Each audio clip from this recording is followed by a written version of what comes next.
We're just two friends who love the movies, call each other every morning. Oh, what did you just call me, Mitch? Yeah, for those of you who don't know, I do have a short window between the time that I pick up the call and the call starts recording. So usually I give Sammy a little zinger. I try to be quick with it, but it's just it takes too long. Like it Right. really does. Yep. Dude, so oh man, I made a grave mistake. I'm gonna take blame for it, okay? Okay. And I'm pretty upset, but I will let you decide how you would like me to proceed with it. Okay. So when we announced that we're gonna be making our top movies, Uh-huh. I I I was using Letterboxd, and Right. I don't know if you is that what you're using? Yes. Well, one of the movies, it was one of the first movies I was like, yep, that's gonna be in it. That's gonna Yep. be, and I added it to the list. Uh-huh. The thing was, I added it to the wrong list. Okay. So whenever I was rearranging, I realized yesterday, I was like, wait, where is the? I had added it to the wrong list, and so therefore I had only ranked the movies that I. So basically, it's not on that list, and it's a movie that's supposed to be on the list. Uh-huh. So I don't know what to do because there's no way I can leave this movie out, and I've already have the list that I have, and I've already made like if I were to change things, it would have been I would have taken one of the earlier movies that we've already discussed. Okay. So So, I mean, what's going to end up happening here is it's going to be a top 26 list. uh, I don't know. I don't know. I don't Yeah. know. That's Would what I'm. you know where it goes on the list? It would have for sure been in the top 10. Okay. So today we're doing 15 through 10, right? Today we're doing 15 through 10. I was thinking. Let's discuss it off air. We'll figure it out. Okay, all right. So let's do number 15. Mitch, go ahead. Okay. So this is another movie again that I have Turner Classic Movies a lot to thank for the person I am. I This came on the TV and changed the way I saw life itself, the world. So this movie is another comedy, another Capra. You can't take it with you. Um, it is a Best Picture winner from years gone by. It's also a play like Arsenic and Old Lace, uh, but it really engages with ideas of money. All right, and Okay. I mean maybe you could get that from the title. What are we pursuing in this life? Uh, Getting caught in a rat race, forgetting your passions, losing your dreams, losing your loves, getting concerned about things that don't matter, like just all of these kind of social sacred cows that we have. And it's funny, and it has Jimmy Stewart and Gene Arthur, who was sort of just my all-time Hollywood crush. uh, it has Lionel Barrymore, but he's not playing a Mr. Potter. He's playing like the opposite of Mr. Potter, and that's fun. It's got Ed Arnold. It's got just a stacked, fun, crazy ensemble, and I mean, it's just amazing the power of a movie like this that's kind of a screwball comedy Yeah. to really impact you. And that's what Capra could do anyway. He could find the spirit of something and package it to you in a way that you could receive. So you can't take it with you. Well, I haven't seen that, but anytime you recommend a movie, I always put it on my list of things I need to watch. So my number 15 pick is a movie that it's one of the turning points in my life. Okay. I watched it whenever I was a teenager, and it was the first true indie movie that I watched. It wasn't when I watched it. It wasn't like a normal movie. It was strange. It was weird. It was beautiful. It was deep. And this movie is Miranda July's "Me and You and Everyone We Know." Oh wow. Um, Yeah. this movie, I watched it. I rented it at the theater at the library. And my God, man, I was just like, I didn't know how to feel. I was just like, there's so many great scenes. The whole whenever the coin is on the pole, you know, whenever they're walking down the sidewalk and they're just having a conversation, uh, Yes. it it's just one of the like best written films ever. I saw it back in like 2005, 2006, and it has stuck with me since, man. It's yeah, it's the first movie I think that I felt okay with loving because it was weird. It was different, right? So that's my number 15. Well, I'm so glad you brought that one up, man. I remember I have a lot of fondness for this movie because you recommended I watch it. I don't know if you had a copy, but somehow I don't know if maybe I went and got it from the library, but I watched it at your recommendation. I do remember you specifically calling out that magic scene where they're taking the walk. But this movie is it's strange, it's inspiring, it's disturbing, it's beautiful, and I think it had a big impact on me. I think it made me more prone to engage people that were offbeat and strange. I felt like it gave me like a broader texture for what's going on in people's minds when they act a certain way or behave a certain way. Uh, Yeah, that was an impactful movie for me that you showed me early on. and to add to that, man, it was the movie that helped me be able to like kind of be more open to people who are not maybe the same as others, right? uh who are a little strange, but that doesn't make them bad people, right? So yeah, that was my number 15. What's your next pick? So it's a little different from Miranda July, um, but I think everything is. This is one that my mother went out of her way to get me to watch, and it's one of the most inspiring movies of all time. It is Rocky. So Rocky. Rocky, Oh. everybody's gonna love Rocky. Another Best Picture winner, actually. And you know, if you maybe you can't beat the guy, Sam, but can you go the distance? Okay, it's you against you, baby. And one of the all-time movie themes, I became obsessed with that theme song.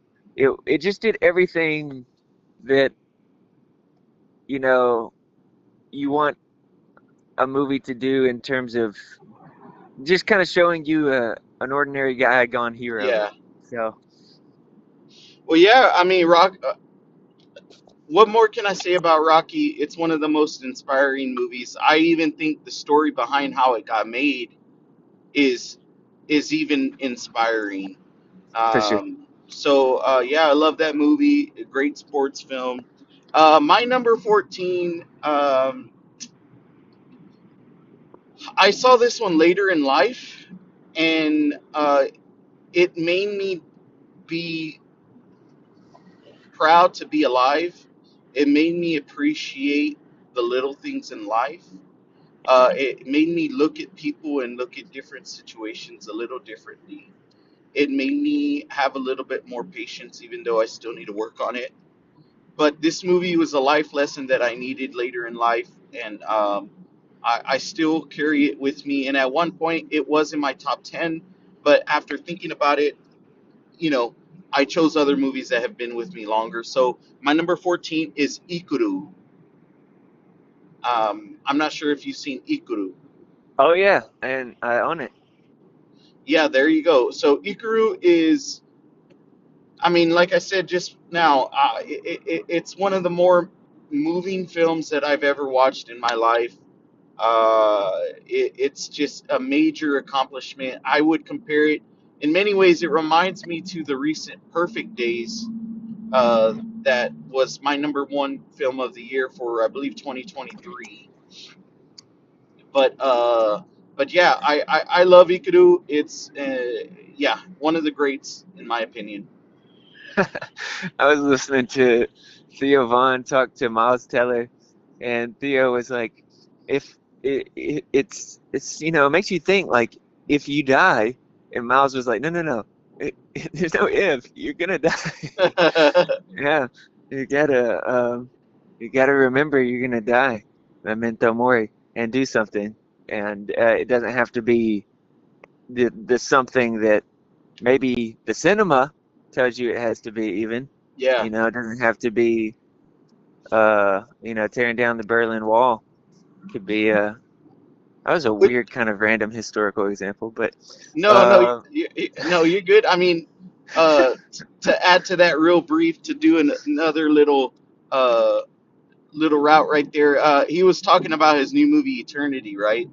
right, exactly. Yes, I plan on watching that next week. But anyways, back to the list. What's your next one?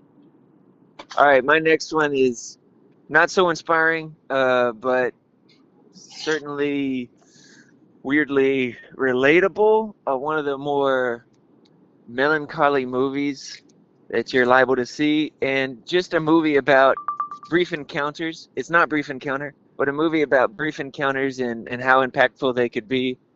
Ah, uh, I almost have to sigh just before I even say this. Lost in Translation. Okay, Uh, dude, that's a great one. Why it why were you is sighing? not sighing because any kind of like embarrassment about picking it, just sighing because for me that movie's like a lump in my throat. It's like a knot in my chest. Like for it just something spiritual going on with this movie. Yeah, Just kind of a rare capsule. It's like opening up like a magic lamp. yeah. That's the just like a genie comes out when you put this movie in a DVD player. It's uh I don't even know what to say. It's a poem, and it's very powerful, and it is flawed, but I never get tired of that movie, and I love to put it on and kind of enter that space again. Well, Lost in Translation is a 21st century classic, man. I mean, for a lot of people, it's considered one of the great films of the century so far, and I love it. It's been a while since I've seen it, but it is a top tier film for me. So my next movie, look, all right, I don't know if you've seen it. It's long. I'm Hey, talking. but I've seen all of the movies that you've mentioned so far on your list. Isn't that crazy? Oh wow. Well, I'm glad you have.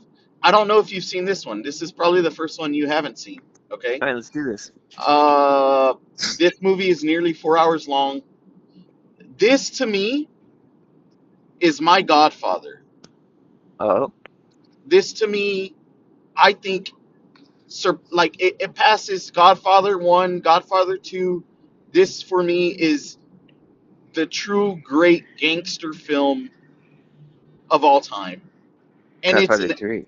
it's an epic, and it's an epic, and I'm not talking about a 3 hour epic. I'm talking a nearly 4 hour epic. I know what this is. Okay, what is it? Once Upon a Time in America.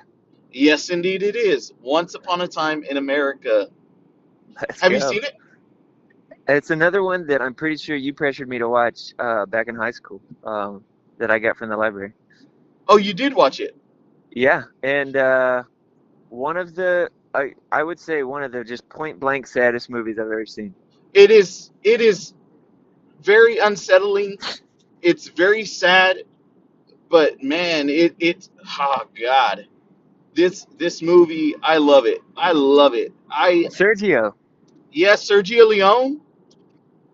Um yeah, man. I don't know what else to say. This is a masterpiece.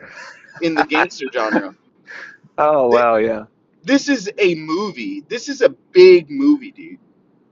A near 4 hour long movie. This is I just love it. So Sam, I like it. I love it. I could even say I love it too. But ever since I've watched it, I've been trying to get as far away from it as I can. And I don't know how anybody could take that as a compliment, but there you go. wait, how is why do you say that? I, that's the only way I know how to say it. I just, it's like if maybe if you meet a person in your life and you're like, so if you met Tyler Durden and you're like so entranced by them or something and you're like, I got to get away from you. I'm sorry, but we can't be friends. It's like a toxic relationship, right? You It's got it so much power. Cool, interesting pick. Okay, well, I'm glad you like that pick. So what's your next one? Okay, man, it must be Best Picture Day because, and it must be Turner Classic Movie season. I guess this is very predictable for Mitch's list. But I remember sitting down with my dad. Turner Classic Movie, come on. He said, look, this is coming on, son. Uh, have you seen this? No, sir. All right, sit down. We got to watch this. On the Waterfront. Oh, yes. Can't remember like ever being so and amazingly not having any context for like the discourse that goes on about Marlon Brando's performance. I Yeah, didn't, have video YouTube essays that I was watching, yeah. I just was completely on my own blown away by his performance. And when he did the famous I could have been a contender speech that I I'd never seen AFI's, top 100 movie quotes, but like I was like, this is lightning in a freaking bottle. It's just, I just couldn't believe what I was hearing and the effect that it was having on me.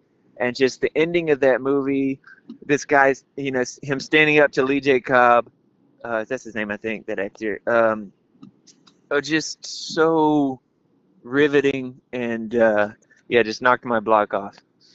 Wow. Yeah, I love that movie, man. I mean, I'm trying to think if it would be in my top 100 movies of all time. But yeah, I actually watched that movie. If I'm not mistaken, I watched that movie at your house with your brother Wes. I don't doubt it. Yeah, we were both big fans, and I think Yeah, he I did come to own it. actually, yeah, Was we that were after doing. your year of not watching movies? I think so. You know what we did, and this is what I loved about whenever him and I were we would always hang out and watch movies. Is that he would pick an old film and I would pick a more like a modern film, Yeah. and we would just go back and forth, right? We would give Oh each yeah, other turns. So that's paradise. if I'm not mistaken, I think that's one of the movies that he showed me. I could be Yeah, I don't doubt wrong, it. but yeah, that movie has stuck with me. It's an incredible film. I just love it, man. So let's see here, and please forgive me, Mitch. I am ordering donuts for my On the top 25 countdown, Sam. dude. I'm ordering donuts for my coworkers. Did They you guys bought. do? I guess it wouldn't be the movie call podcast if you went ordering some kind of breakfast fare. That's true. All right. So my number 12 is the movie that made me want to well, it's one of the movies that made me want to make movies. It was the movie that made me realize, hey, maybe I could make movies. This is one of the more spiritual films I've ever seen. It's about faith that is lost and faith that is found and hope, and I just love this movie, and I think it's a masterpiece of its genre. I This movie is Signs. I Hmm. love Interesting. Signs. Signs is my favorite Shyamalan movie. I think it's one of the great films of the genre, and I think it kind of sneaks over Close Encounters and Wow. Arrival Oh my. in that how impactful it is because of what he's gone through, what this family has gone through, and how Uh-huh. he just rejects God. He rejects the religion, Uh-huh. and it always cracks me up the scene whenever he goes into the pharmacy, and she's just talking to him, and he's just Uh-huh. there listening, and then he's just like, "Whatever y'all do, don't go over to what's her name's house."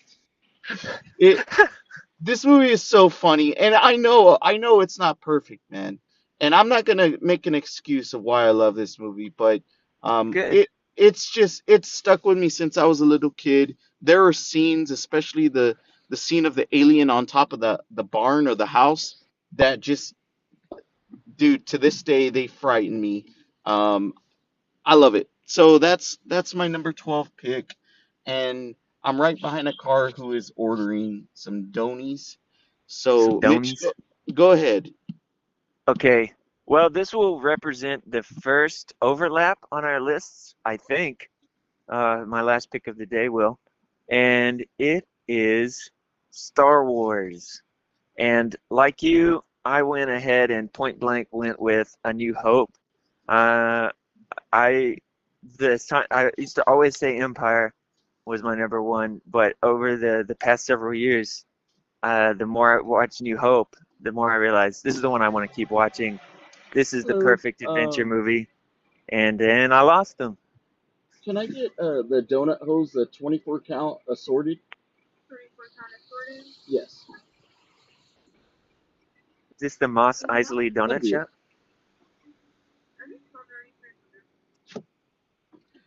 I apologize, Mitch. Look, you had The, to do what you had to do. I had to do what I had to do, Just another morning in Tatooine. but this was Star Wars, right? That you said A New Hope. Yeah, absolutely, man. Star Wars rules. I love so much about that. Just kind of baptized my imagination as a kid. It's like most commonly what me and my brother, when we would play pretend, we were always, playing Star Wars, Yeah. as little kids, lightsaber fighting, throwing rocks at each other. And it's just the best. It's just the best adventure story. Yeah. I mean, I've already said what I needed to say, but it's one of the greatest like blockbuster films of all time. The trilogy is just I actually today I was leaning towards more Return of the Jedi thinking about it. So that just I, shows you, when we talked earlier it was A New Hope, and then today it's Return of the Jedi, so it just kind of swaps back and forth. But yeah, man. so that was your 11? Yeah, so no, you've got one more, I think. Oh yes, I do have one more. Okay, I watched this movie in an early age, and it just shows you whenever you're a hopeless romantic, you think the lesson that it's trying to tell you is one thing, but as you get older, as you watch it through the years, you realize, okay, this isn't what it seemed. Uh, Hmm. this movie, this movie has one of the wisest quotes of any movie, and it's said by a kid. Um, Oh, I know what uh, this is. oh, you know what it is? Do you I know think the so. quote? Yeah, pretty sure.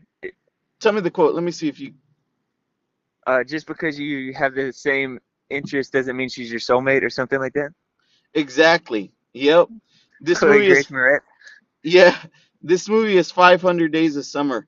Um, Yes. I watched Yes. this movie 3 times in the theater, and I'm pretty sure I was the reason why one of my brothers eventually broke up with his girlfriend. They broke up. Oh Uh, my goodness. yeah, dude. I I don't know. I don't know what to tell you. I love this movie.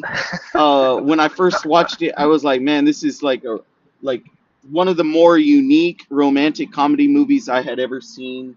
Yes. Um, and it's so emotional and it's so deep, dude. Like this a movie like this does not have no reason like being so truthful, right? Oh, one second. Well, what Sammy's saying is true. I actually own two copies of this movie. For whatever reason, I was just trying to get my hands on it wherever I was at because I loved it so much. And if anybody out there wants one, you know, find a way to give me your address and I'll send it to you. Dude, give it to Uh, me. I don't, mine was stolen.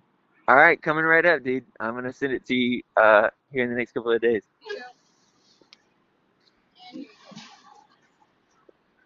Thank you, appreciate it. Yeah, I had a copy myself, man. I remember I bought. I was I remember the day I bought it at Walmart, dude. I was so excited. I was like, ah, Well, this is probably one you were also pushing me to watch, but it really kind of got into sort of like a certain type of person, a certain type of like just barely off the beaten path cinephile, would gravitate to this movie, and the soundtrack is it, unreal. it's one Uh, of the greatest soundtracks. Yup. Regina Spektor twice on there. Um, so good. Yeah, man. Dude. Yeah, if you have an extra copy, send it my way, cause mine. It's Well, coming, dude. you know the story of what happened to my movies, Yeah, but don't even worry, man. You got it again. anyways, dude. I'm already arriving here at work. Um, I guess I'll talk to you a little bit later in regards to that other movie that Yeah, man, we'll figure it out. Have a donut for me. I will talk to you later.